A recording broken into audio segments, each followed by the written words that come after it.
Does anyone have Tim's number handy? As of like, I can give you a kind of an update.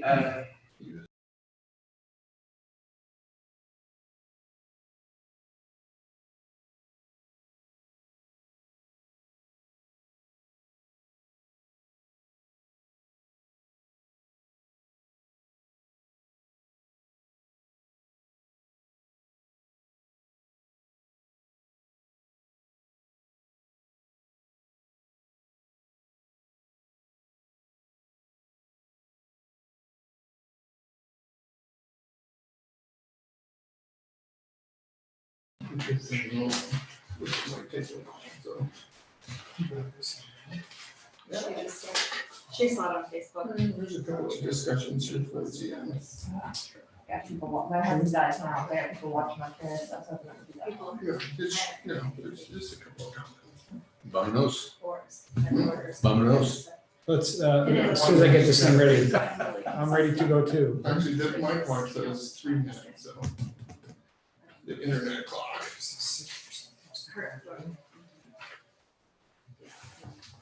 Is this- Did you start at the telephone?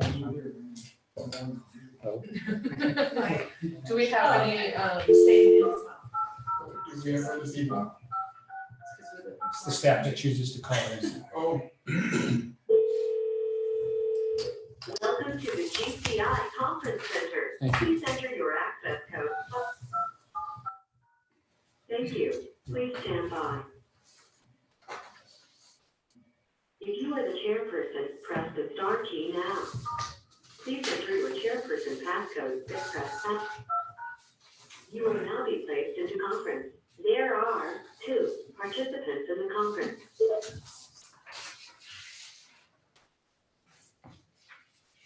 And said 2 miles out at 6 knots. Ask Jim to start, please. okay. Stand by, please, Mr. Chairman.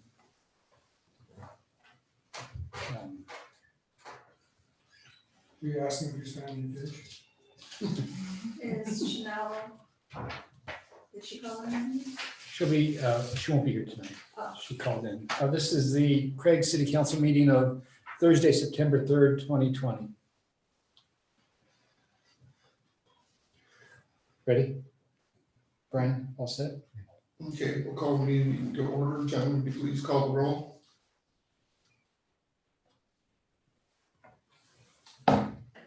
Yes, sir. Mayor Tim O'Connor is yet to arrive. Dave Creighton. Here. Hannah Bazinet, Here. Jim C., Here. Julie McDonald, Here. Michael Campnich. Here. Chanel McKinley is absent, excused. Okay, consent agenda. Look for a motion to approve the consent agenda. Move to approve. Second, Okay, it's been moved and seconded to approve the consent agenda. Any discussion? Hearing none, we'll vote. All in favor, signify by saying aye. I, All opposed, the same. Hearing from the public. I don't see any public in the room. Do we have anybody calling in, John? Chris Rotan was going to give a quick update on the school opening. Chris, are you there? I'm here. Okay, Chris, we're in the public comment portion of the meeting. You're on the speakerphone. The council can hear you, so please go ahead. Yeah, sure, thank you. So I appreciate this opportunity to just kind of catch the council up on where Craig City students are good as we start school. As most of you know, this was the first week of school, and I couldn't be more pleased, given all the new systems that the district has had to put in regards to the COVID mitigation factors. The school board approved our plan last Tuesday, we submitted it to the state of Alaska.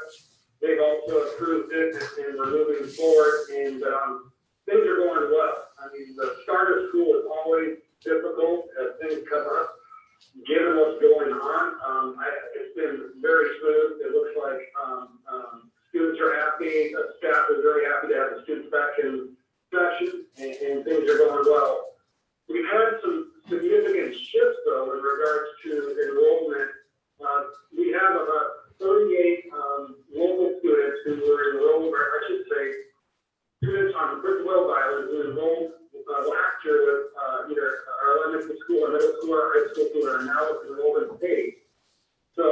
local enrollment is down, but in case, we're looking at a potential 100% growth in enrollment from where we were last year.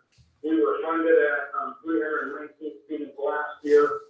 We currently have 478 students who are fully enrolled, and we have another 185 students who have submitted applications, and we're working through the process of different student learning plans with them and getting all their transcripts in place. So that's been a real big boom. And if you go back for a couple of years, we're looking at about 115% growth from where we were a couple of years ago.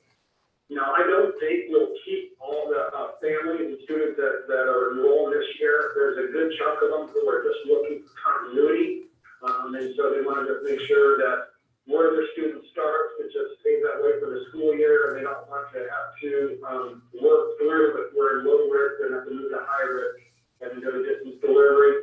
But there's a lot of families statewide who they've been considering homeschooling for quite some time. And it seems to have been like the push to get over the edge, and so my sense is that they'll be staying with us. So we're up 100%. Looks like all homeschool programs across the state are up. If you're looking at the news and enrollment in Anchorage and Fairbanks and that, some bigger districts are down.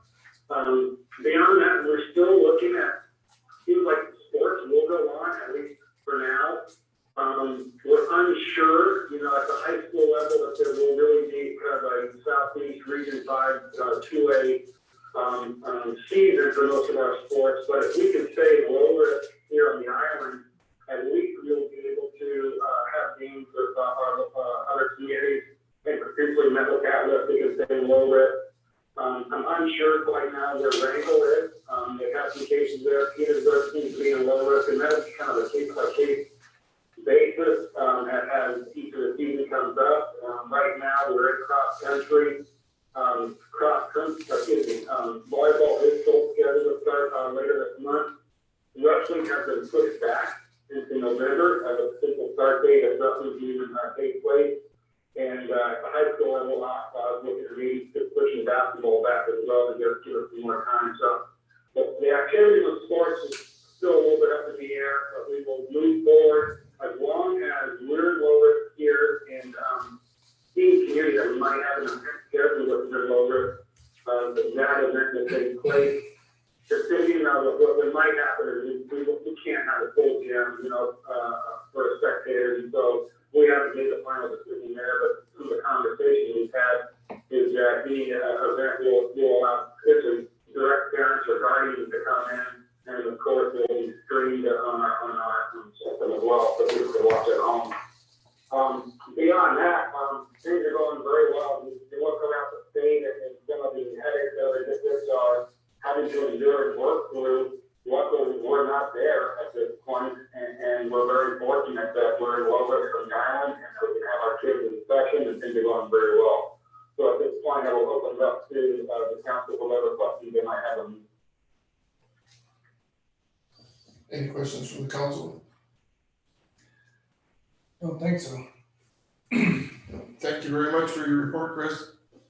And I'd just like to, I have talked to a couple of teachers. There's a lot of thought, a lot of work that went into setting things up for this year. They explained to me some of the things that, just mundane little things you wouldn't even think about in a normal setting. And so there was a lot of work that went into trying to line things up. So I just, I appreciate all the effort by all the staff at school to, make this hopefully as seamless as possible. Thank you. Thank you, Chris. All right, appreciate it. Okay, moving on. Reports from city officials. The mayor to do this when he gets here. John, do you have anything? Nothing in addition to my staff report. There's as usual plenty on the agenda, so be happy to answer questions if there are any. Mike? A couple of just, you and I have talked about this privately, but I sure hope that the Forest Service can get this POW rack stuff going. There's some, with the amount of money in this area, there's some really great opportunities to do things across the island, and just, I know you're working on it. I just keep going on it, and hopefully they can get a small mostly it's in their court to get this lined up and get moving with it, but that's great. Mr. Chairman.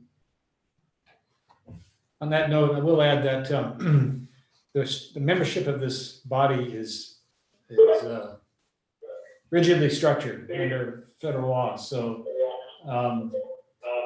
one of the seats is for a public seat held by, actually it's held typically by an elected official or the designee of the elected official. So if you have an interest in serving on the RAC as an elected official, there is an opportunity to fill a prescribed seat. And I've got the forms upstairs in the office. If any of you are interested, just let me know. I'll be happy to email them to you. There are lots of other seats as well: conservation, recreation, hunting, fishing, education. There's 15 seats in total, and they all have to meet one classification or another. I knew one guy from Petersburg who signed up years ago, and when there's a place in the form that asks you which entity you want to represent, he said, I can represent any of them. So he must have been a Renaissance man, I guess, because I don't know many people like that. But, at any rate, the city's benefited from this program in the past. I'd like to see it benefit again, as well as have broader island-wide benefits too. Thank you, Mr. Chairman. Yeah, for, the council's information, when I was employed by the Nature Conservancy, I filled one of the conservation seats on that committee. No longer employed by them, but I still retain an interest in being on the committee. I will be signing up for a seat. If nobody else is interested in, I think there is seats like for municipal or government stuff. I'd be happy to, follow through in that aspect if there's support for that. I want to do it anyways, one way or the other, but I do it on behalf of the city. Fine with me. You're in a good position to do it. And Michael and I served together on the RAC. I held I think it was an at-large seat several years ago. It's worth spending time on, I think. And then one other question for John. So looking through the report here on our endowment fund, did I read the bottom line right? 14.5 million per year? Yeah, that's right. That's amazing. That's terrific. It might be a little bit less than that today after the market fell 2 percentage points, but I'm a little mistake on the agenda. The agenda says it's the June statement. It's actually the July statement. And finally, the council authorized us to add to the corpus of the fund up to 2.5 million, and we put 2 million in. Oh, that's why I jumped so much. Right, yeah. Okay. But we retained the 500,000 because it was kind of at the start of the COVID issue, and we weren't sure if that 500,000 we need it for some other purpose. I don't think we will, but just so you know, the council's authorized us to add another $500,000 in, and we'll come back to you. Even though we have the authorization, we'll come back, at least as an advisory, to let you know we're ready to do it in case you have second thoughts or want to add to it. I don't know. But there's still some margin to add to the principal.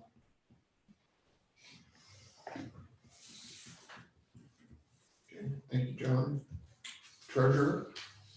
I've submitted a report, but as I said in the report, I have numbers for you. And this is the numbers for the CARES Act and where we're at.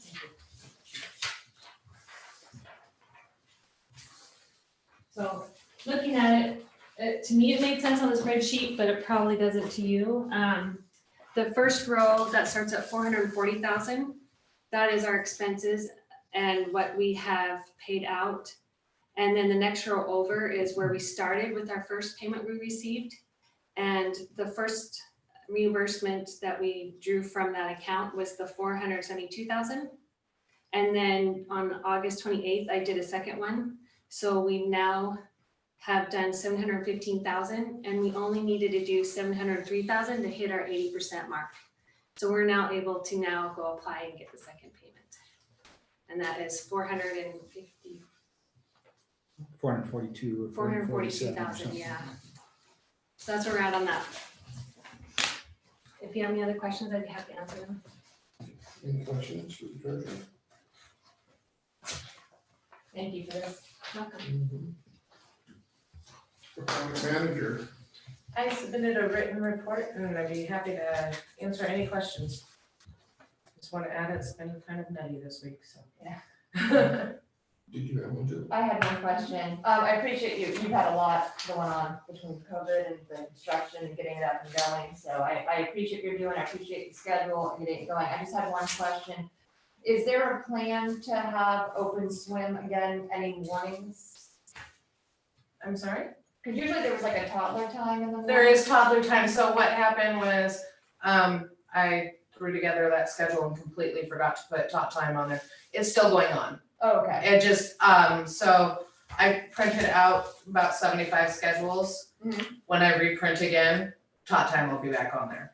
Okay. But it is What time is it? 10:30 to 12:30. Okay, like. Just the same time as what it was, yeah, Okay. during that morning lap swim, and it was actually a Facebook comment and that caught me on it, and I looked at it and I was like, okay, well, that one got missed, I was Yeah. like, but out of everything that got missed, Yeah. you know, I think I did all right with that Yeah. one, because, but yeah, no, it is still going on, I've had a couple of phone calls, and of course, we have a couple of grumpy people. There's always somebody grumping about something. Yeah. We've had some issues, Monday and Tuesday, everything was working great. Or, I'm sorry, Sunday and Monday, everything was working great. Tuesday, we come in and for some reason, there's no hot water in the showers. We have hot water at one end of the building, but not like past the electrical room. Don't know what happened. Doug was playing with him yesterday, and we had some semblance of hot water in the girls' shower, but still nothing in the guys' shower. Today, when I left at 2:30, there was heat coming out of both sides. So I haven't got a call saying, hey, there's no hot water. We do not know what happened. It just all of a sudden was not working. Doug might be able to, touch on that more when he talks, because I don't know. It worked fine.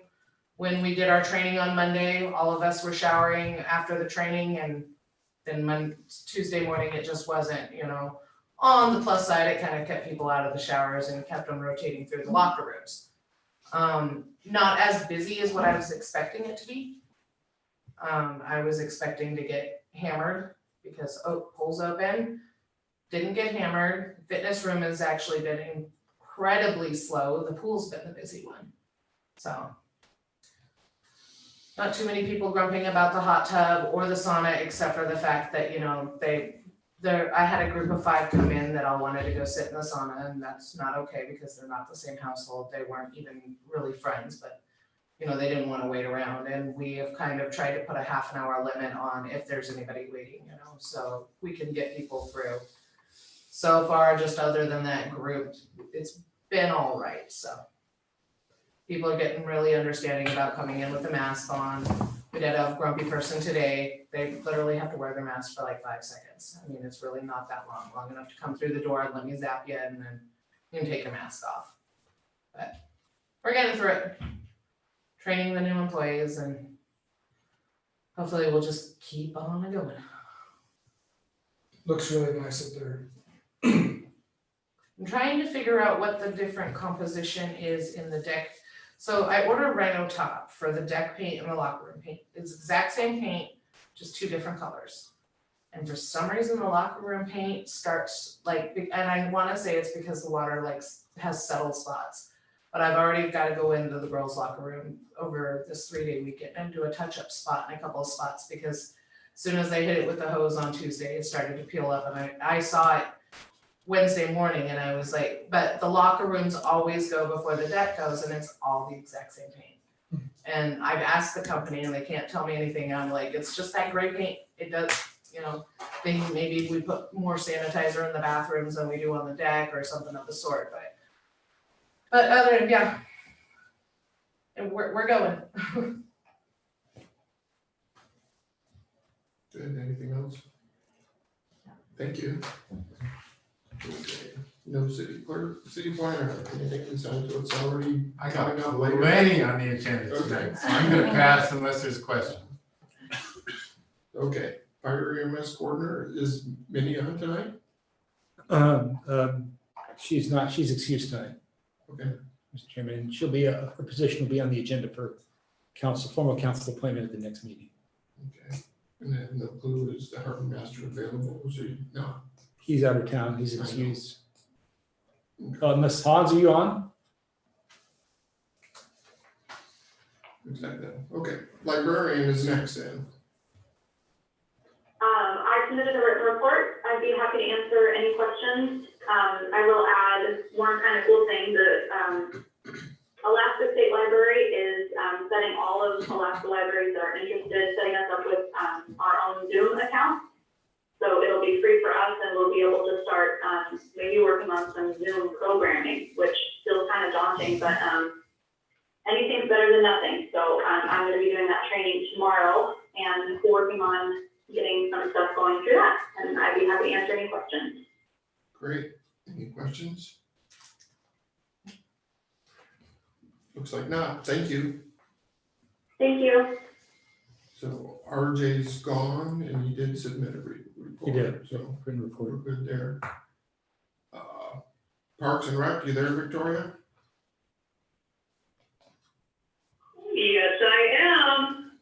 I did submit a written report and I'm working on my radio show and I will be putting on the open seats that are available for the election and the jobs that we are looking to fill and anything else that you would like me to put on. I had one question. Victoria, thank you for your efforts. This is Julie. I was wondering what the plan was, as far as the city gym and having access to the city gym. Well, we have we have it available if people would like to rent it, but we, at this time, are still requiring masks.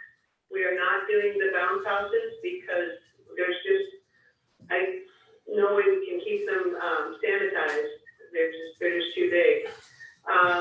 So for future programs, I'm trying to figure out things that we can do in there that would keep people safe. So open to ideas, but it's got to be something that's safe. But it's open for rentals. Open for rentals with masks is what she said. Is that correct, Victoria? It's open to be rented, but you can't have any kind of bounce house or slide and you must wear a mask. Is that correct? Yes, you have to wear a mask and there's no bounce house or bounce slide at this time. So we can't rent it to play basketball? No, because you gotta wear a mask. They're not supposed to be wearing masks during activities like that. So you really can't rent it to play basketball right now? Well, if, for example, we applied kind of the same, and there are state guidelines for gyms and pools. And from what I can tell, I haven't read the gym protocols for a while, but I think they still call for 6 foot separation. Just like if you're exercising. 10 if you're exercising. So karate is looking to come back in. Victoria's been in touch with them. But it's hard to imagine playing basketball and staying 10 feet apart. If we're gonna adopt those protocols as our guidance, and that's typically what we've done. I'll go for a family unit. That would be different. Yeah, that would be different. So that's what I thought. Yes, I was thinking too. It would, sorry. Neither the mask nor the separation rule would apply to family activities. Right. If it was just a household present in the gym.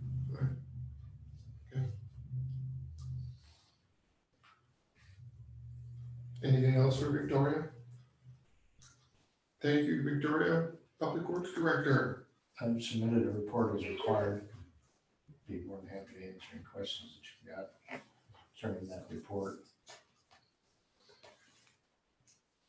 I don't have any questions in the report, but just a question. Maybe we could do, the Bears have moved into town, as everybody knows. And I'm wondering, we did so many extra pickups at Shawn Seat. I was wondering whether Daniel would do the city dumpsters every Monday, Wednesday, and Friday. There's a Bear living right behind the Harbor Master thing, and he's knocking that dumpster over every single day. The decorative garbage can, you mean? The actual dumpster or the sidewalk garbage? The dumpster. The dumpster. Where's that at?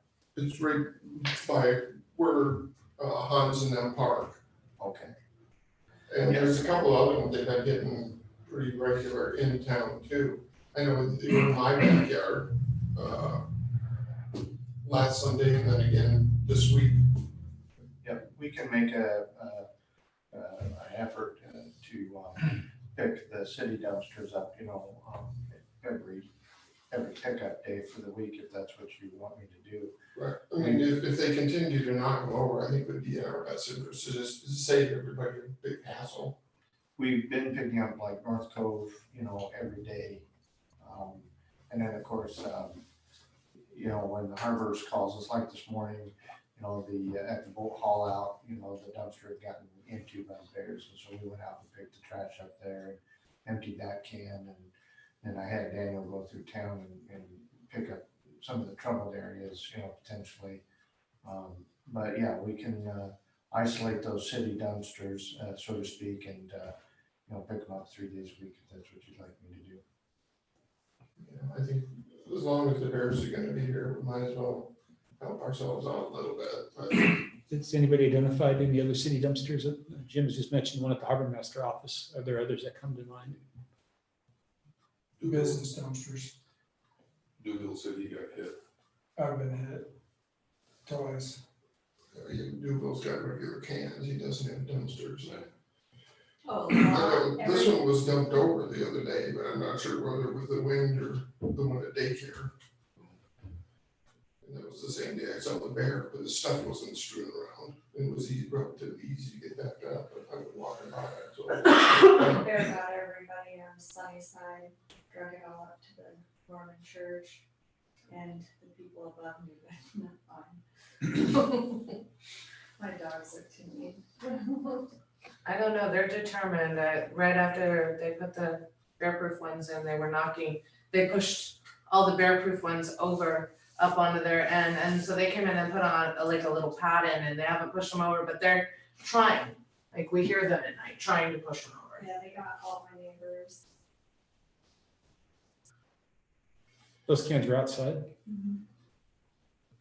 Yeah, and I saw over there on Sunnyside, all of their garbage was, Nunley, up there. Got dragged up to the churchyard. I picked a bunch of that, because it went to start to pick up.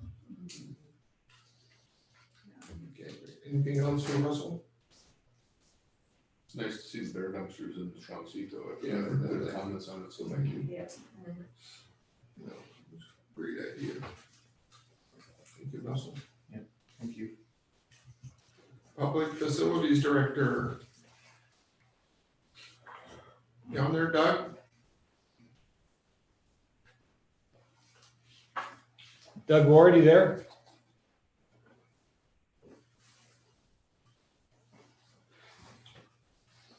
Looks like not.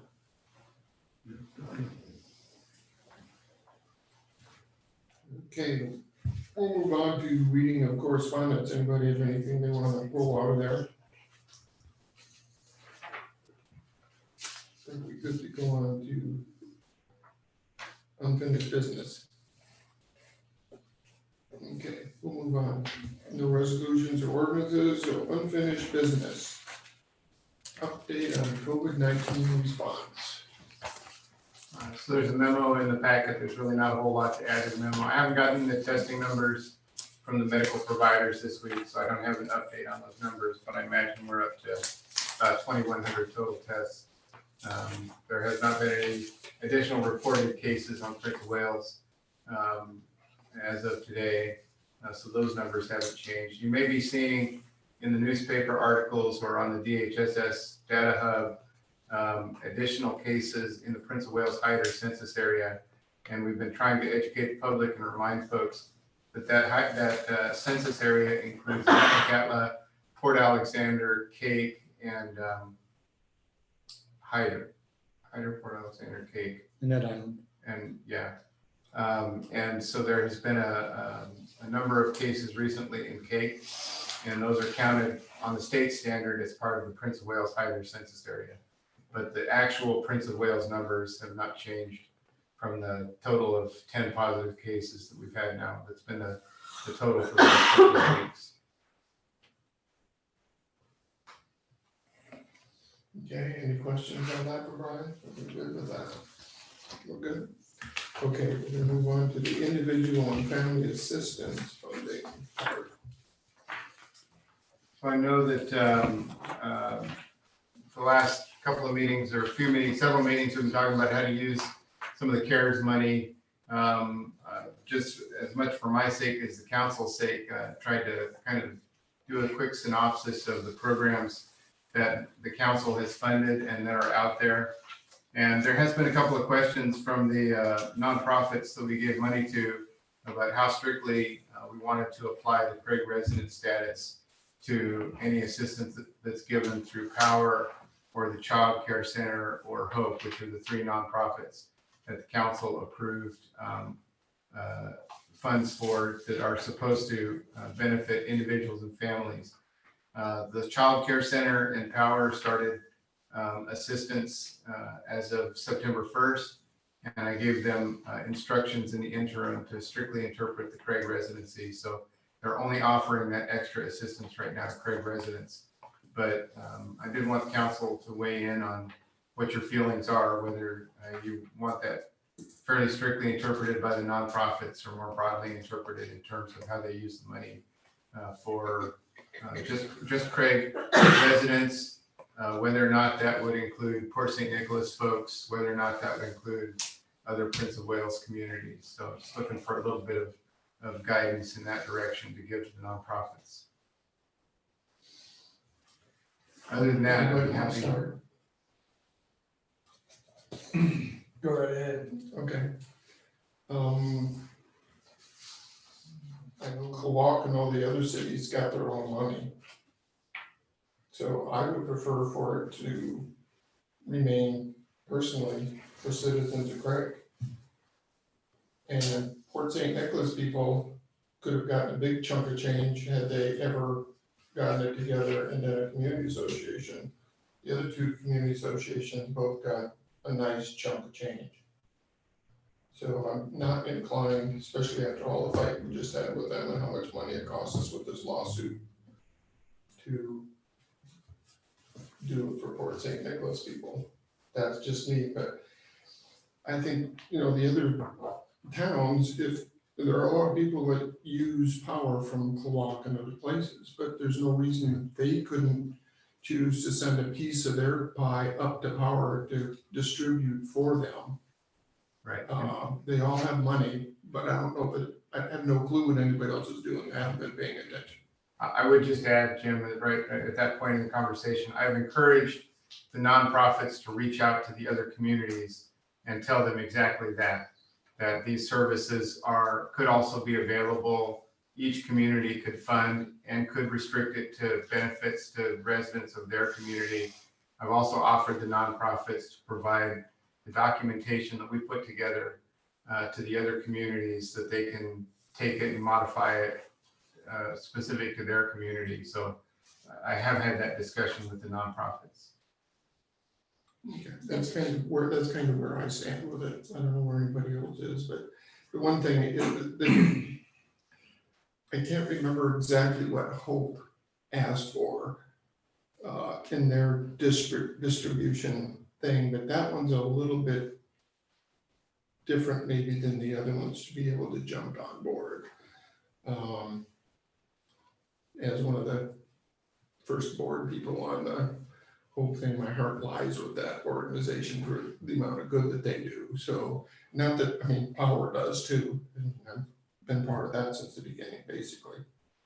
But I do have a problem.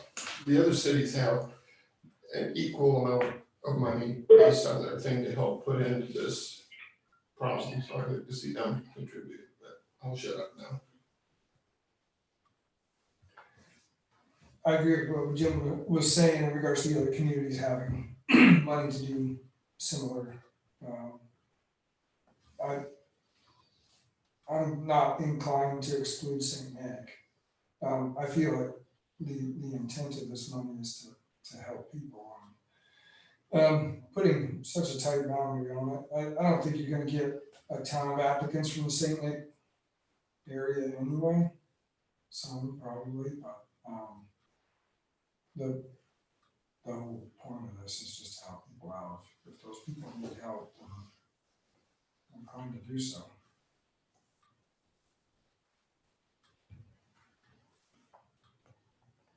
So part of what Jim said, it sounds like community associations and non-communities are like Hollis and other places, were they able to partake in some way or form on this? Yeah, what it really came down to was any community in Alaska that traditionally has participated in the state, what's commonly referred to as revenue sharing or community assistance programs.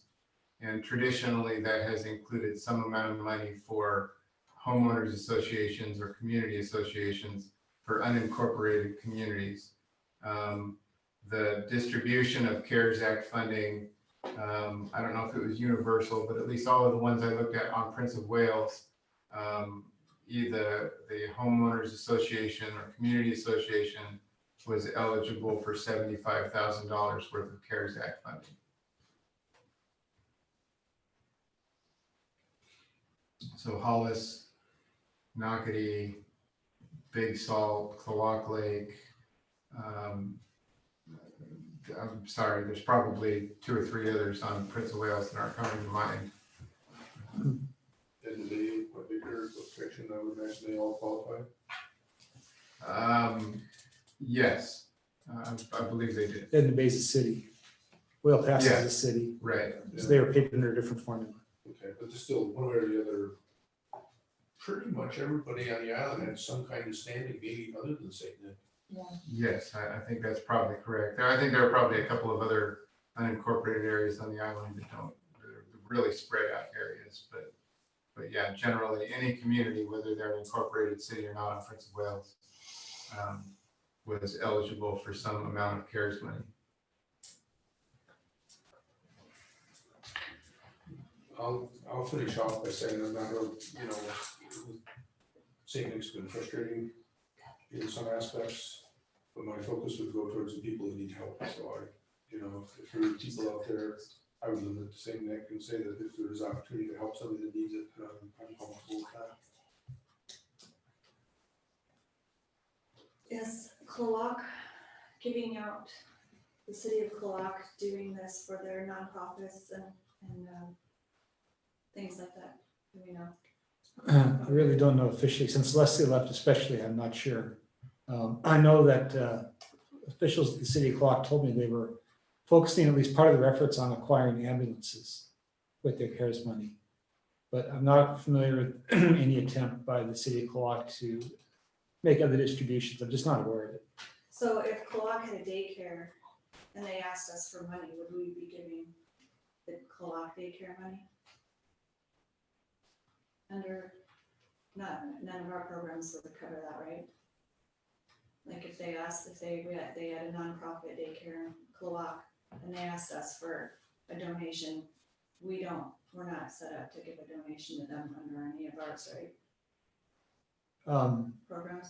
I think that's right. One of the requirements is physical presence for all of them, Brian. For the programs that we've put in place, and there's nothing that would prevent the council from making such a donation, but the programs that we have in place, it would not apply. For example, the Voc Tech Center didn't qualify, Right. but the council made a special appropriation for them and for the Alaska Municipal League because there were obvious benefits to the community. Right. Well, I was just thinking that, like, if the daycare was to ask Clawalk, like, would it be likely that they would give them money to help their residents? And that just it seems like it'd be weird to disclude anybody. It's helping the daycare essentially to. Except these grants are, the intent of these grants are that the nonprofits account for them by client. So it's not just to help the daycare. The daycare was eligible and in fact received some money under the small business and nonprofit grant that they could use for general operations. The money that the council most recently approved for Power, Hope, and the daycare has to be passed on directly to the clients. And so in this case, it's not in general funds that the daycare can use to operate the daycare. It is funds that are intended to provide economic relief to to individuals and families, and in this case, right now, the direction is to the city of Craig.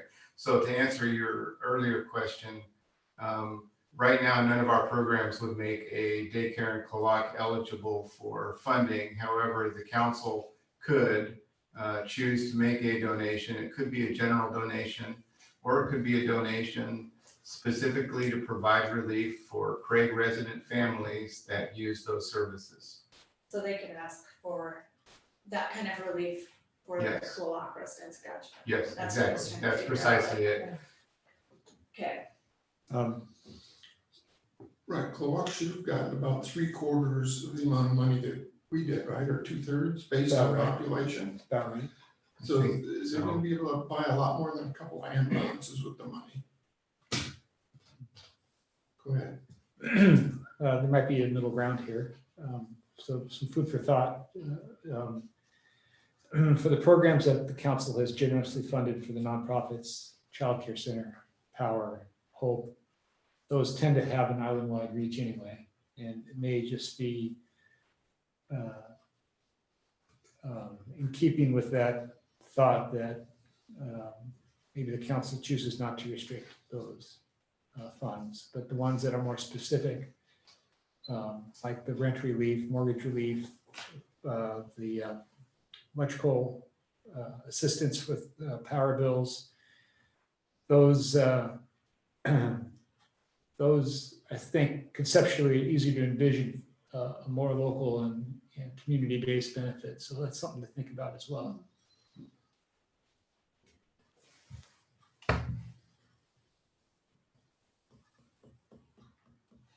I still think you're gonna get a disproportionate amount of money go from Power to places outside of the city. Victoria told me that her normal traffic for assistance through Power is pretty evenly split between Craig, Cloak, and Heidelberg, and then a kind of a remaining percentage covering the rest of the island.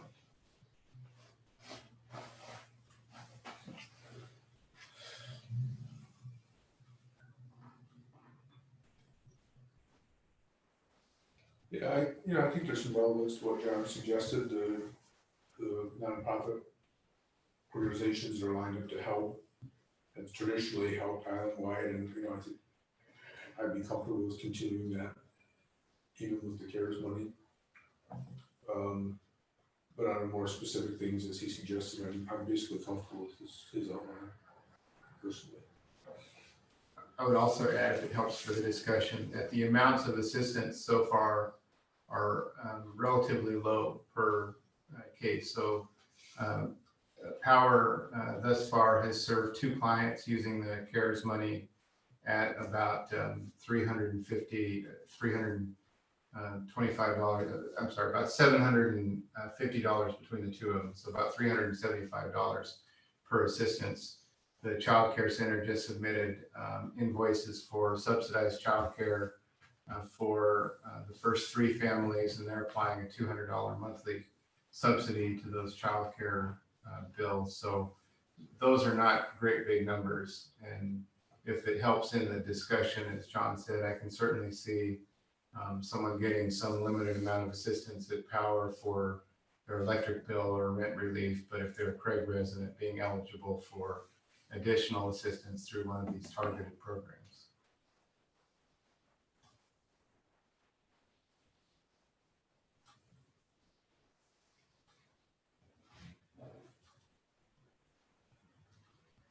that makes sense. But the council has wide discretion in how the programs are applied in terms of residency. I don't think we should exclude St. Nick. I agree.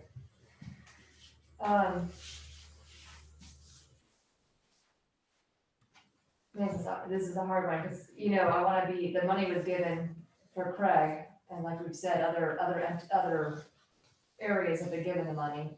So we wanna be responsible to the Craig residents that we represent.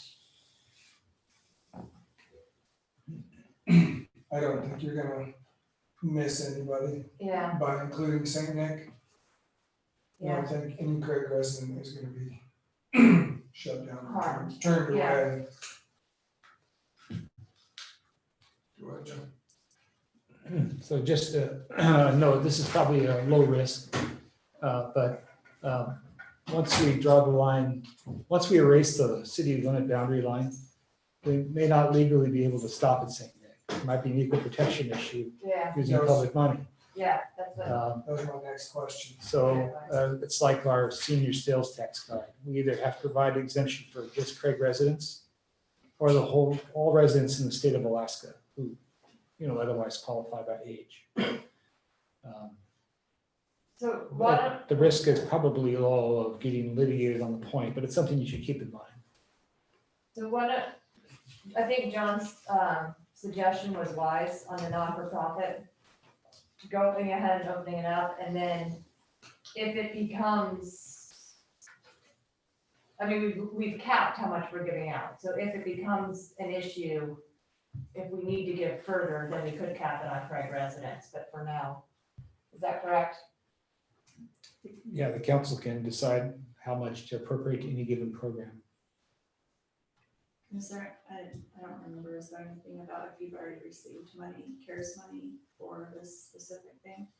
The overriding rule is you can't use the same dollar to pay the same bill twice. But you can use multiple pots of CARES money from different sources or different times, as long as you don't pay for the same widget two times with different money. But you can buy two widgets with different money.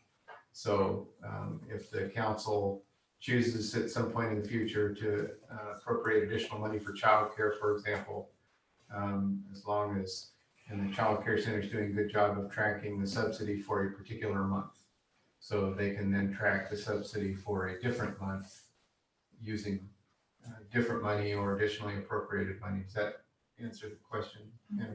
So given the 70,000 to the 3 nonprofits, if we go ahead and say it can be used for Prince of Wales wide, and then in 3 months, they're back to us and they're like, we already ran through our 70,000, if we were gonna do another one, we could consider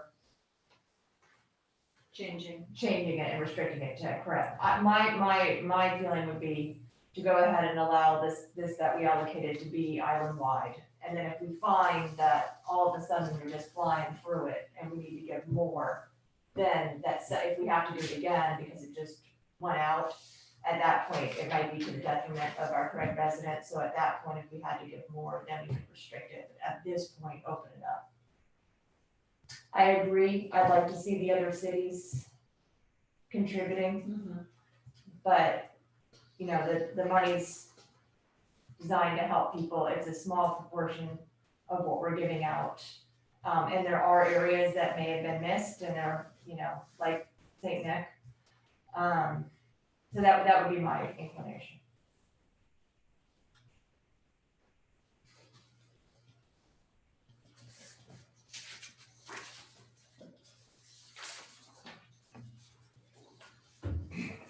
And the only thing about, if Power's getting $55,000 and we're gonna give 2/3 of it to non-residents of Craig, I have a problem with that, but that's me personally, I guess.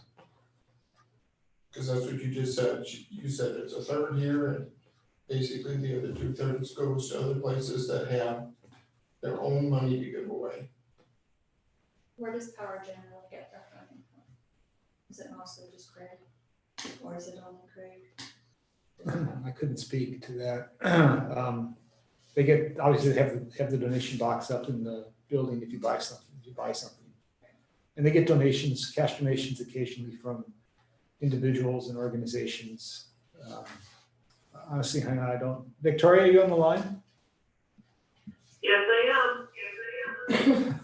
You're there twice. Did you hear Hannah's question? Turned off my Zoom. What was the question? Hannah?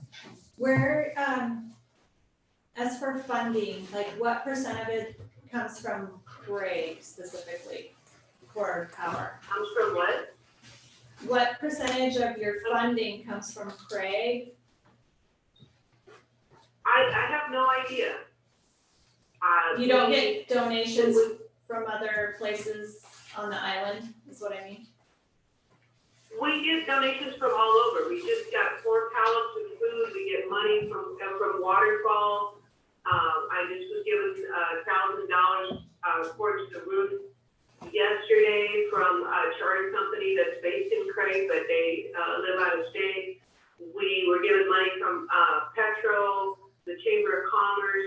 There's no way we can track it, and we don't really track what, if we have a donation box there, we do give, like people will just come up and give us money, and we don't really keep track of who does that so much. Right, So- right. Gotcha. So we try to make enough to keep buying food and giving it away.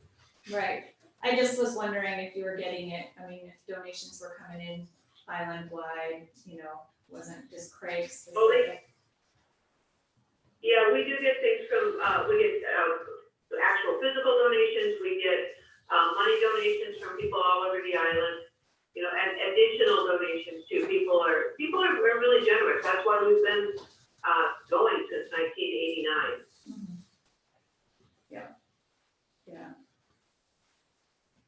And we have letters out to Heidelberg and Slovak, and we're gonna try and contact the other communities. I have forms ready to go if they choose to do that, to give us money, but we will keep track of, who we give things to. And if, we don't want to turn anyone away. Right.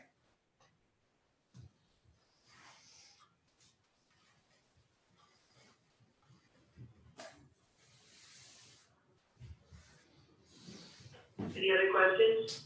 No, I think that was all. I just was wanting to know if it was coming in from everywhere. Yes, we've been supported, we always do the power concert, and that's put on by the St. John's Catholic Church and all the musicians from all over the island too. So, yeah, power is supported by everybody. Thank you.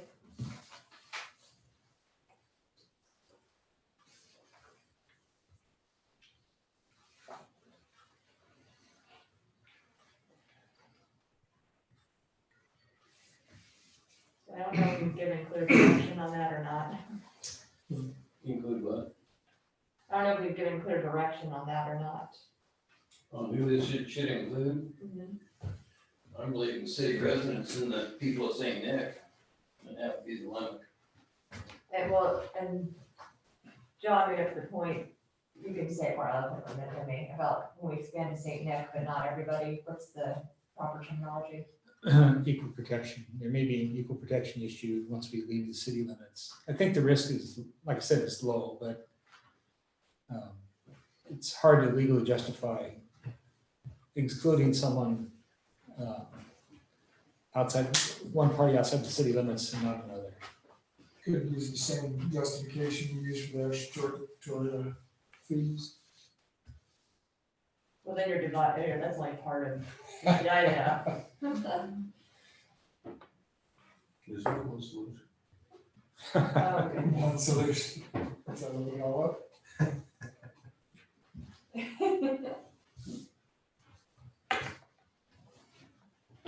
So right now, Brian, is there any guidance to the 3 nonprofits as to limitations on use of the funding in terms of residency? Until the council gives some direction, I've asked the nonprofits to strictly interpret the residency requirement to residents of the Craig city limits.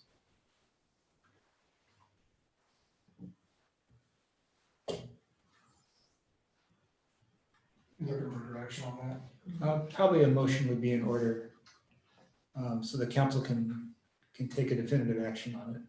Please. If you take no definitive action, we'll just carry on with the instructions we give the nonprofits. But if you make a motion and pass it, obviously we'll implement that. Well, I'll move to allow the nonprofits to take care of all residents of Prince of Wales Island. I second that. With the initial 70,000 grant. Correct, but we're, That's what-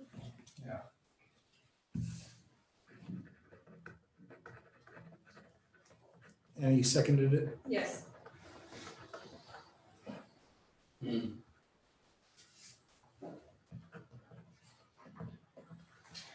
again, our feeling, as Julie mentioned, is that we've capped it at 70,000 for this first round. There are Craig residents that got neglected because other residents of Prince of Wales took too much. There's gonna be more, I believe, that can be with the intended purpose of helping people, so that need it. Is this for rent assistance and everything? No, Mr. Mayor, the discussion in terms of the broad benefits for island-wide residents was, I think it's fair to say, limited to the funding already approved by the council for Hope, Power, and Child Care Center. And that's it, right, Brian? Those three. Okay. Yeah, we gave $70,000 to those 3 nonprofits. And we've been saying it's only for Craig residents.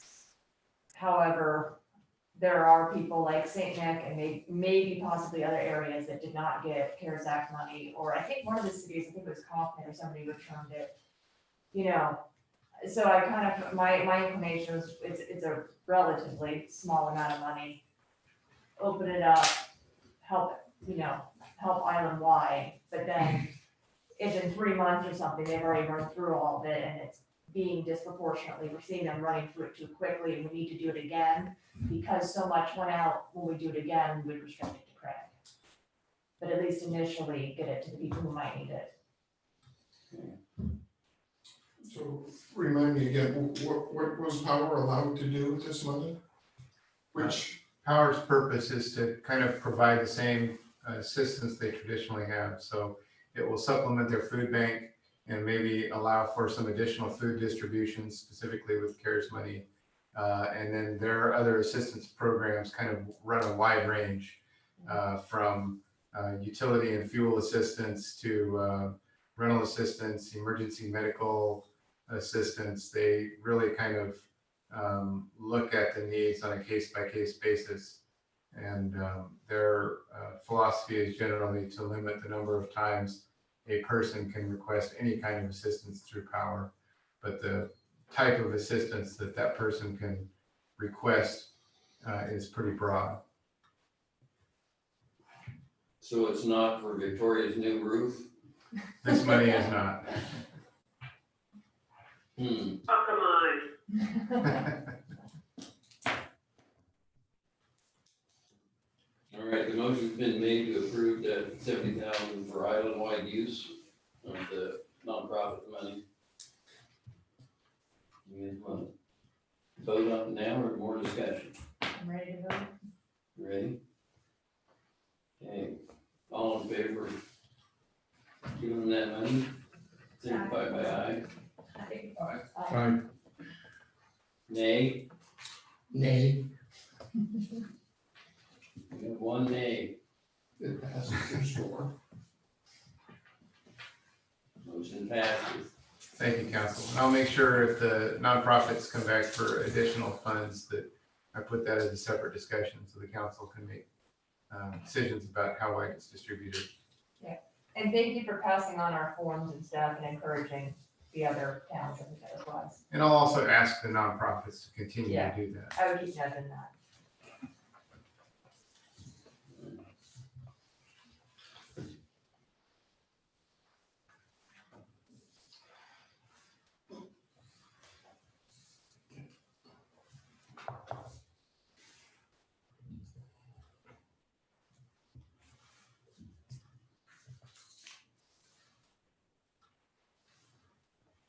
Okay, we'll be discussing the contract services with Misty Fitzpatrick for professional services related to the CARES Act and related funding programs. Mr. Mayor, I think there's one other item under old business. Appointing the election judge, Mr. Mayor. Yeah. Under new, unfinished business. I have to give my voice away.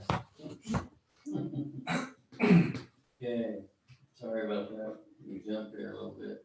Appoint the election judge. Can I move to approve Ms. Jordan Warkey as the 2020 municipal election judge? Motion's been made to elect, Joan Wardy as the election judge.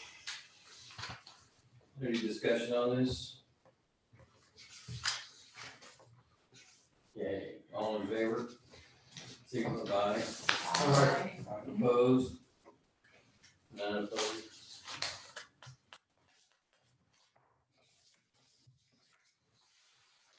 Moving on to the contract services for Misty Fitzpatrick, professional services related to CARES Act and related funding programs. Move to approve a contract for professional services with Misty Fitzpatrick not to exceed $10,000. Second. Motion's been made to approve the contract with Misty Fitzpatrick not to exceed $10,000. Open for discussion.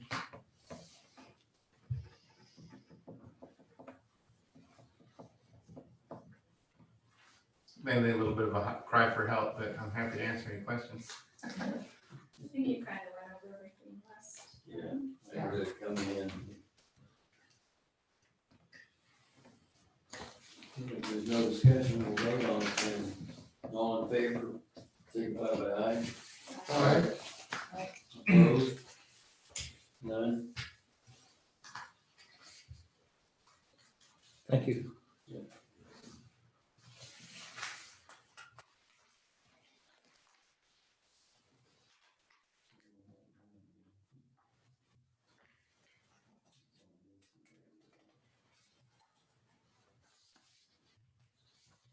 Mr. Henslin wants to talk about the CARES Act account relief fund.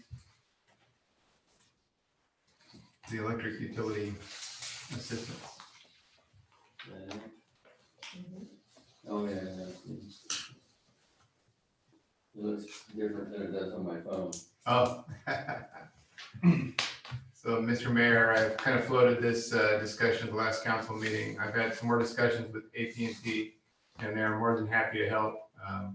They can send a flyer specifically to City of Craig residential accounts. The memo kind of lays out how I see the program. An appropriation of $50,000 will likely provide for about $120 credit to, part of it's just a guess as to how many people will actually apply. But if my guess is anywhere near close, the credit will be about $120 per household. One of the nice things about this program is once we identify the households that are eligible through the first round, it's easy to apply a second credit later on. And as I said, AT&T has agreed to track the costs of sending flyers and stuff out, but they would put a flyer together. They would take a form that we provide to them, and they would mail that directly to Craig residential customers. The only residential customers that they wouldn't mail it to directly are Harbor liveaboards, because they don't have a good way of sorting out liveaboards versus other Harbor accounts. And so we likely will not send it out to any Harbor accounts. And I'll have the Harbor staff work directly with the folks that are paying liveaboard fees and are acting as liveaboards and have electric utility accounts. So this only applies to people who've been financially impacted by COVID-19. That would be part of the one-page application that they would have to turn back into the city. And this would, the money would be paid directly to AT&T to credit to the accounts and would not be refundable. So that's the purpose that it would be used for. It looked very well thought out. Big thanks to Cody Schwagel and Karen Hobart over at AT&T.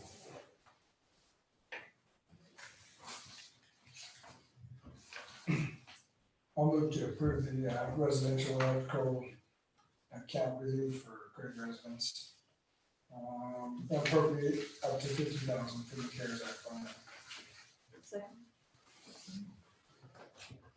Motion's been seconded to approve the $50,000 for the CARES Act funding for electricity. Through AT&T or yes. Any more discussion on this?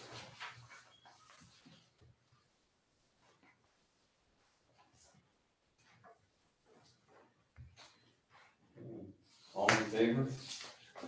Talking about aye, All right, opposed? None. Mr. Mayor, Yes, sir. I'm told Doug Ward is on the line now. If you care to call upon him to give a staff report. Do what now? I'm told, Doug, are you on the line? Oh, Yes, I'm here, Tom. Would the mayor allow Doug to give a staff report now? yeah, go ahead. Hey, Go ahead, Doug. Doug, give us a staff report, would you? I submitted a written report, would be happy to answer any questions if there's any, information needed on the wood boiler, or the propane boilers at the pool. They're functioning and running as good as we've expected. Everything's looking good, so. I'm having a domestic hot water issue up there right now, but the boilers themselves are working beautifully. Are you running the wood boiler with the propane or is it off right now?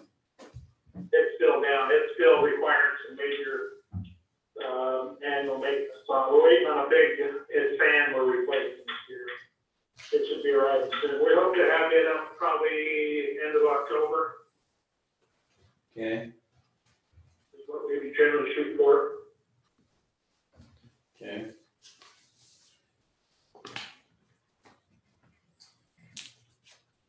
Doug's also completed the bathrooms over there and they are open now. What's that?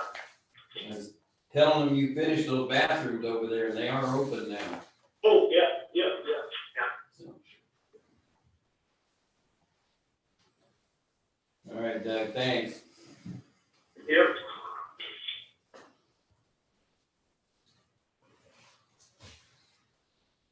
Moving on to the CARES Act funding for the tutoring, internet access, and after-school programs.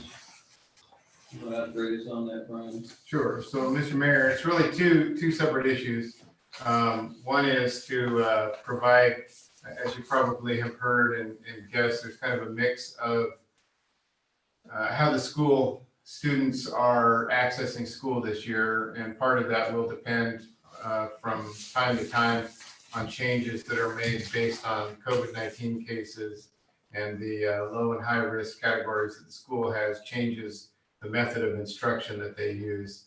It's very likely, most likely in fact, that there is a big increase in online learning this year, either by students who are enrolling through PACE, or if the school has to go to a modified delivery method, more students will be online. We recognize that not all of the households, for a number of reasons, are able to have the students do their schoolwork from home every day. One thought was to hire some folks. Victoria has identified some college students who recently returned to Craig and who didn't go back to school this fall, who might be good candidates who could both monitor the students as they were working and could also provide some tutoring services or assistance to the schoolwork. I had a talk with Chris Brightan, and he's like the rest of us. He thinks it's a good idea and definitely sees the potential for a need for it, but doesn't have a crystal ball either. I keep hoping he does and can tell us how things are going to work out, but his isn't working either. So my proposal is that we would increase the internet capacity at the recreation center, and that we would hire a couple or a few temporary seasonal employees who would act in the capacity of monitor and tutor. We would it would be limited capacity like everywhere else. We would have to make sure that it's social distanced and safe, and masks would be required, and any number of other COVID-19 precautions. But we would be able to open the recreation center up for a number of students on a daily basis. Right now, the $18,000 budget really provides for full days of an employee being up there and having the center open. I don't anticipate that will be the case. I think we'll start it out and kind of get a feel for what hours are needed, what days are needed, how much support is needed. But the program is CARES Act eligible, so my proposal is to appropriate $20,000 of CARES Act funding for a tutoring and increased internet access at the recreation center. The after-school program is something else that we're exploring, but just like all of the other gym programs right now, trying to figure out how to do it and meet the protocols and the safety measures. We don't have that fleshed out yet. So that's something we'll continue to work on, and if we get a handle on it, we'll come back to the council with a suggestion. So right now, all I'm asking the council to do is consider the tutoring and expanded internet access for the recreation center. So I would move to approve up to 20,000 of CARES Act funding and direct staff to increase the internet at the Craig Recreation Center and hire temporary part-time employment to provide tutoring and monitoring services at the Craig Recreation Center. Second. I think this is huge. We're providing relief for food and for electrical and businesses, and that's all very good and important. But the last 6 months have been really hard on our kids. And it's been even harder for the kids that are already having issues academically or the internet access. I can think of a family in particular that just fell through a loophole. So, you know, I'm really glad to see something that's directed at that gap. I think it's achievable and could have a huge benefit on preventing them from slipping further behind. So I'm excited to see this coming together.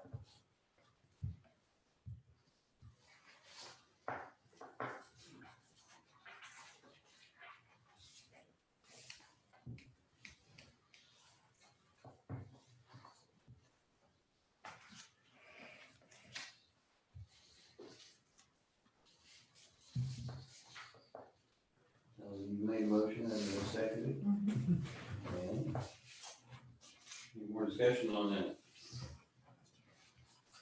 I think it looks good. Okay. All in favor, signify by aye. Aye. Opposed? Thank you, Council. Thanks, Victoria Merritt is the one who brought that program up and helped flesh it out. So she did a great job. It's a good idea. Thank you, Victoria.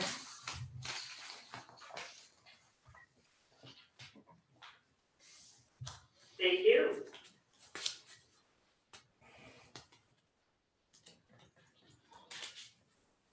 Okay, we're gonna bring up the rental and mortgage assistance program to the CARES Act funds. Brian? All right, last CARES Act item I have for the evening, last item I have for the evening. So among all of the programs that we've been looking at, we've, as council knows, we've put a fair amount of money out for small businesses and nonprofits. We've put some money out that we talked about earlier for nonprofits to provide some assistance directly to individuals impacted by COVID-19. The electric program, the electric relief program will be a big help along those lines. One other program that has caught my eye from another community lately is the rental and mortgage assistance program.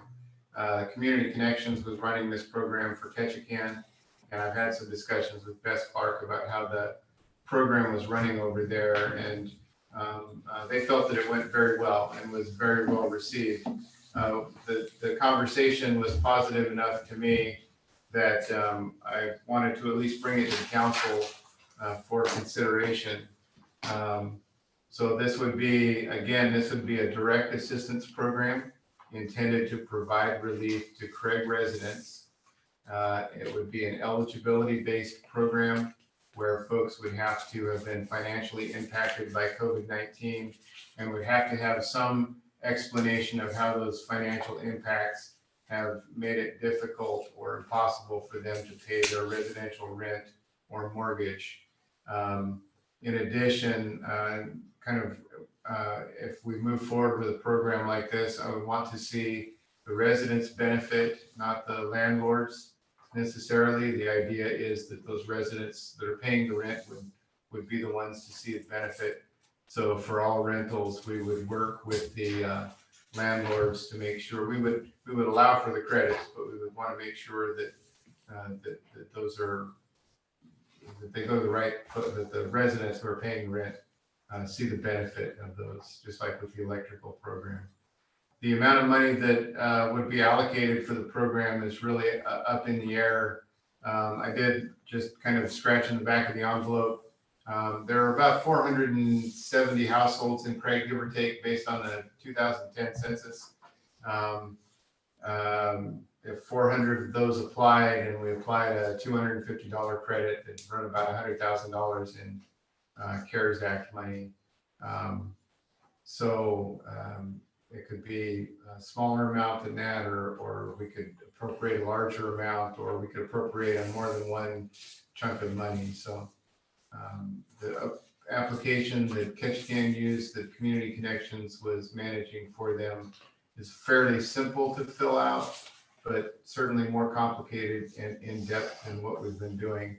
It's one of the things that I would probably have Misty Fitzpatrick primarily manage reviews of applications and making recommendations to the city if the council decides to move forward. There's a copy of the application that Ketchikan is using that I included in the packet just for information. Likely, if the council wants to move forward, ours would look something like it. I'm not above stealing somebody else's stuff if it looks like it'll work. So right now, I'm not looking for the council to appropriate any money. I don't have the program fleshed out enough for the council to approve anything, but I know that we've had some discussion about whether or not to and how to handle these individual assistance programs. And so I just wanted to get some general guidance, some general direction from the council on whether or not this was something the council was interested in proceeding with, or try to answer any questions that the council has.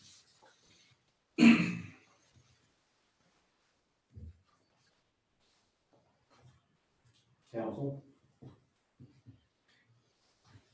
Mr. Mayor, my son is actually doing the rent program in Ketchikan, and it's through the Salvation Army. And he had to have the landlord put in a W-9, and they're only submitting what his rent is for that month, and it's just for 1 month. So that's how they're doing it, through the Salvation Army, but it sounds like other communities are doing it too in Ketchikan, what you're saying?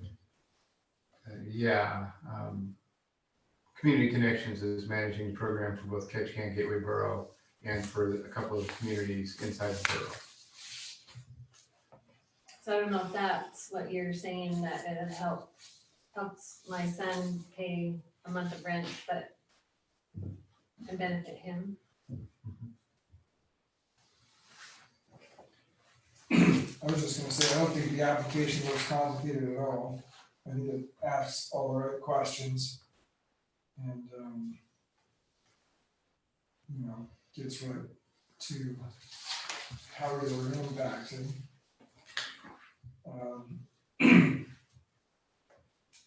And I would just like to see the dollar amount go up somehow. Maybe just with anticipation of, half of Craig residents applying for this. And try and get it to 500. I understand 250 is, it's assistance, but go ahead. And there's probably 3 ways to accomplish that, Dave. One is one of the things that Ketchikan is doing in advertising their program is they are advertising a larger dollar amount. They're applying up to $1,500 of rental assistance to an applicant, but they're also very clear that the program has a set dollar amount, and so it's $1,500 a person, but it's a race to get applications in because there will be a cutoff. So that's one way to do it, is to create a higher dollar amount, change it to $500, assuming that you're only going to have 40% or 50% of people apply.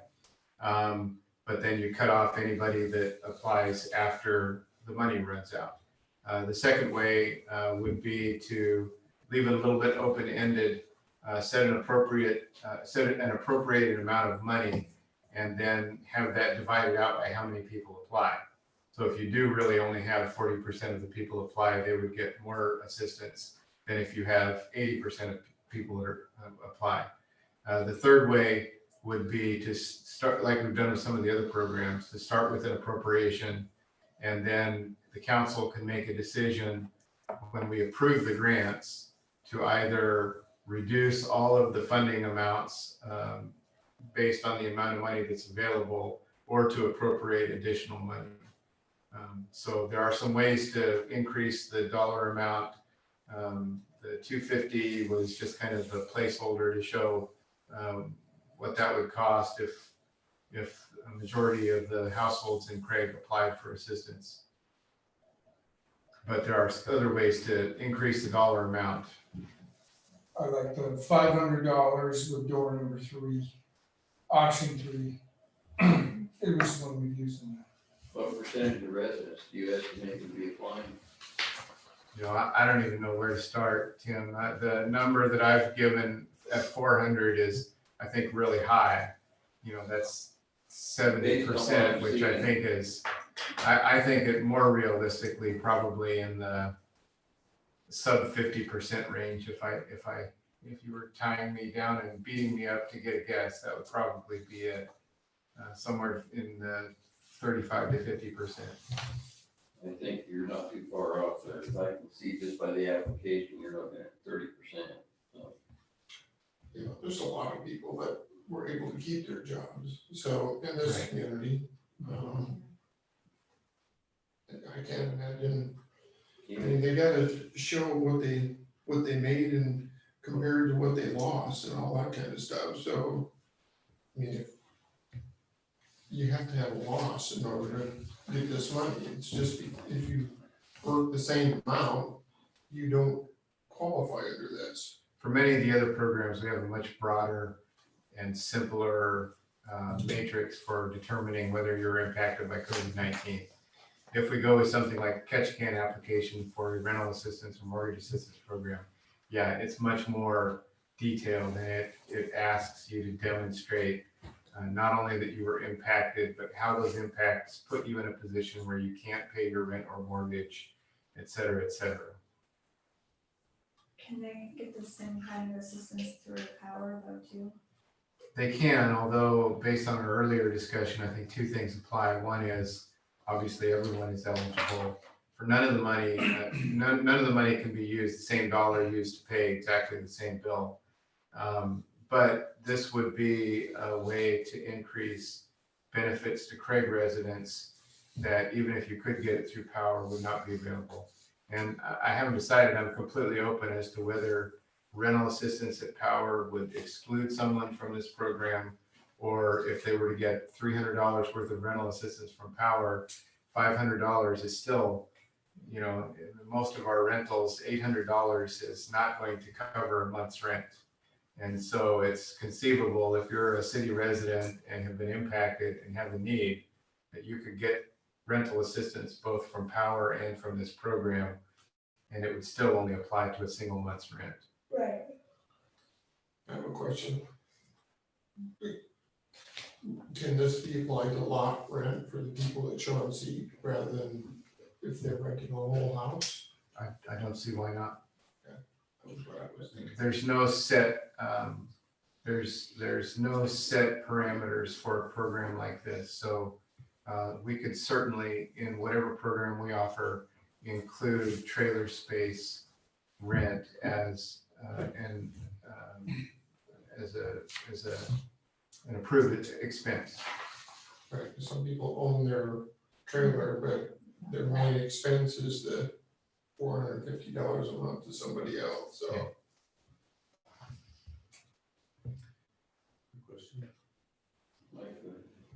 I'm assuming this, because according to Catch-A-Can's application here, they backdate this thing to March 16th.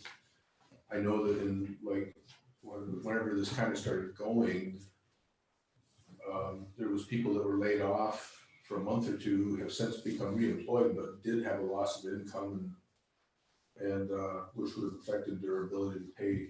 Can somebody come in and apply? In theory, would they be able to apply for like 4 or 5 months back. If you guys tell me that's what you want the program to look like, most of the CARES Act money strictly has a March 1st through December 30th timeframe. So it can't apply to anything prior to March 1st. But beyond that, there is no general prohibition against us allowing it to apply retroactively to folks that are in that situation. So like if somebody had symptoms and their boss said they couldn't come to work until their test result came back, that would be a loss that would be considered in this. If they could then tie that to a dollar amount of income that was lost and how that created a situation where they could not pay their rent or mortgage, yeah.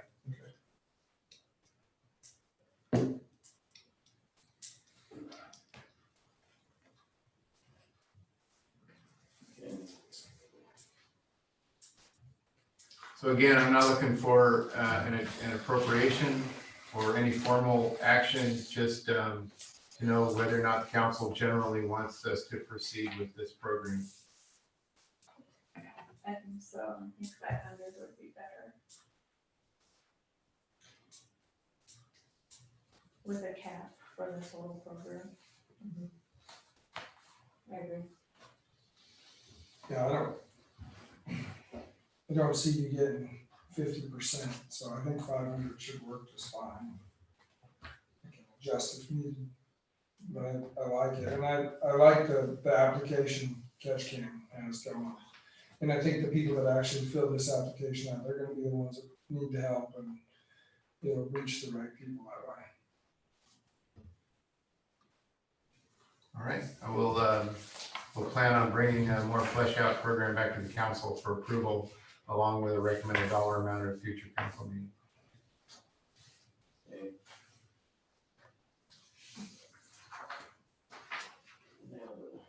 Ralph James Park Road down there, rock needs evidently. Move to approve the council appropriate $4,000 for site work needed at the Ralph James Park picnic pavilion. Second. Motion has been seconded to approve $4,000 for the site work needed at Ralph James Picnic Pavilion. There's discussion on this. Don't we need that additional space for social distancing? So that we can Use the care. use some chairs after. We should cover the parking lot over here too, since the kids can't play indoors. I haven't been able to, that's been floated and I have not been able to wrap my mind around how, I see a social distancing and outdoor impact, but COVID response and mitigation, it's a hard time. Keep working on it. Keep working on it. That road has been, it has needed some rock and stuff for quite a while. It's been money, you haven't seen it. It's been like a long time. I think it's not appropriate. It's a real bog in there anyway, isn't it? Mhm. What some of the rock is for. Where all the leaky faucets go. Cut some French drains on either side of that pavilion, because what's happening, they put that pavilion in there and you got all that drainage coming down. Hits that pavilion, just goes around it. So part of that rock is gonna be some drain rock. We'll put 2 French drains, one in the front of that pavilion and one in the back. And then put in about, I estimate in the front part of that drive is in good shape, it's good solid, so they only need about 6 inches of black D1 in there, so about 6 inches there, but back further behind the pavilion, it's really boggy, so I put together some, probably at least a foot of fill, of some D1 in there to kind of make it a little bit more solid. Sounds good. Motion's been made to approve the $4,000 for the site work at Ralph James Park Picnic Pavilion. All in favor of that, signify by aye. All right, Opposed? Thank you. Any comments, council? one what are we gonna do about fish and chicks?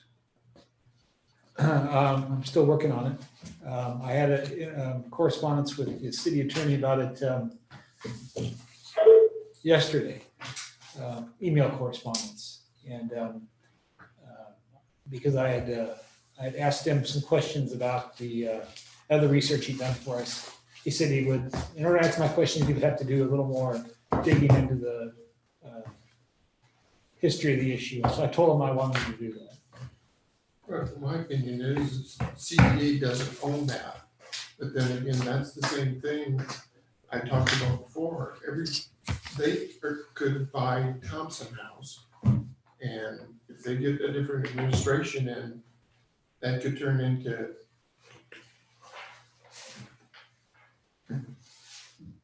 whatever the word is to their land where we can't tax it, or we would just be Land and trust. out of luck completely. I agree that it's I an mean, issue that this needs to whole thing be, is getting crazy. I agree, it's an issue that needs to be resolved. Yeah. I'm continuing to work with the city attorney on it.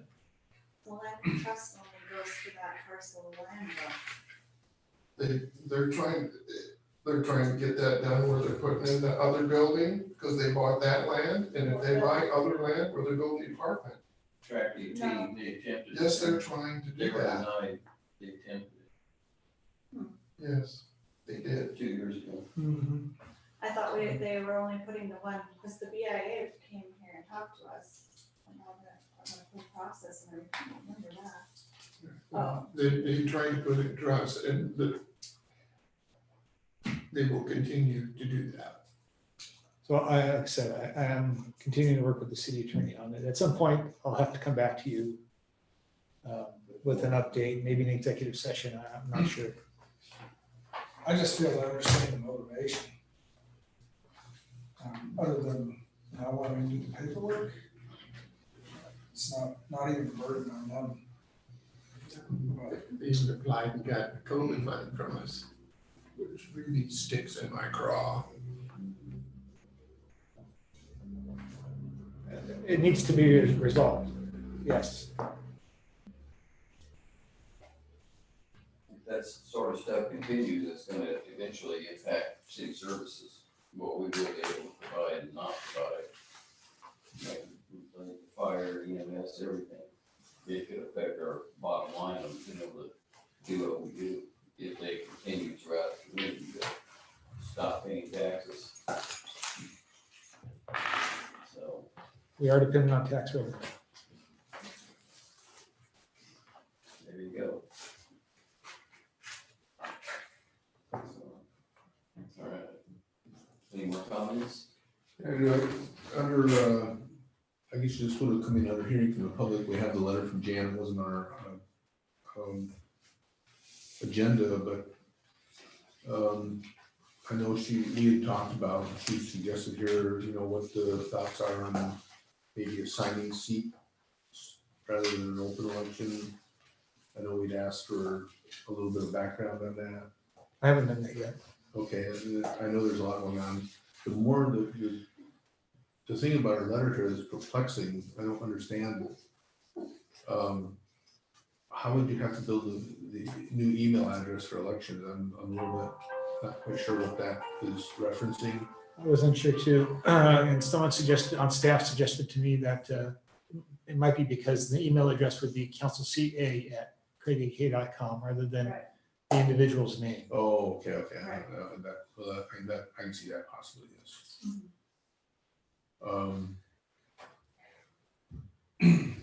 And in regards to that, I would think a new email address would be to the new council members' advantage. I see the junk that comes in, the longer I have that email address.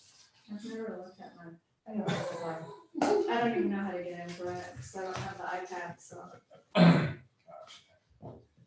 Lots and lots of email addresses to use, and it only takes a few They minutes. figure out how to get a hold of me Yeah. one way or another. There's no shortage of people Messenger, reaching out to me, I don't know. No, it's not an issue. It's usually on the parking lot. Yeah.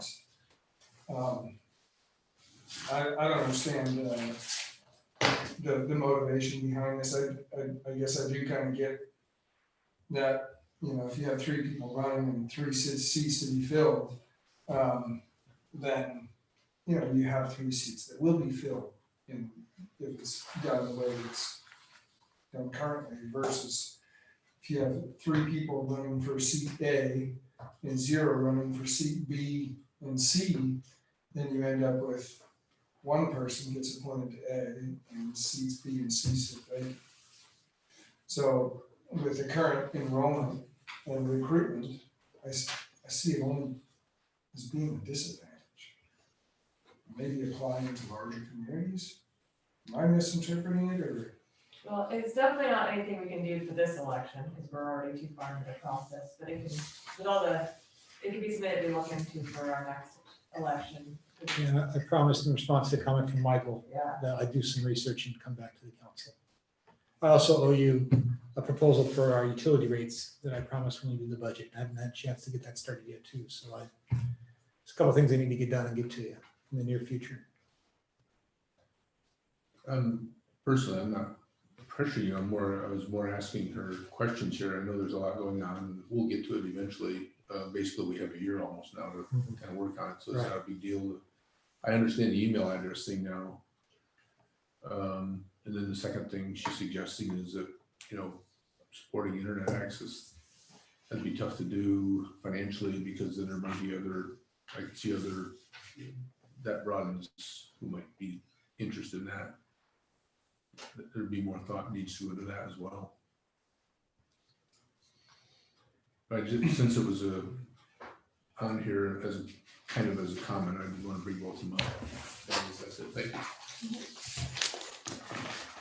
This letter on the Amazon tax thing, is that, we already, don't worry about that. We'll talk about that later. nobody signed it? No, that's not, I'll tell you about it later, that's fine. No, it's. Informal. It's an informal, just FYI, which you've already decided it's not. It's not retribution from Amazon? No. Okay. Move to adjourn? Well, she's been made to adjourn, all in favor? Aye. Opposed? That was Julie and moved, right? You seconded? Mike and I tried to second, so you can decide. Who made the motion? Dave. Okay, sorry about that. Thank you.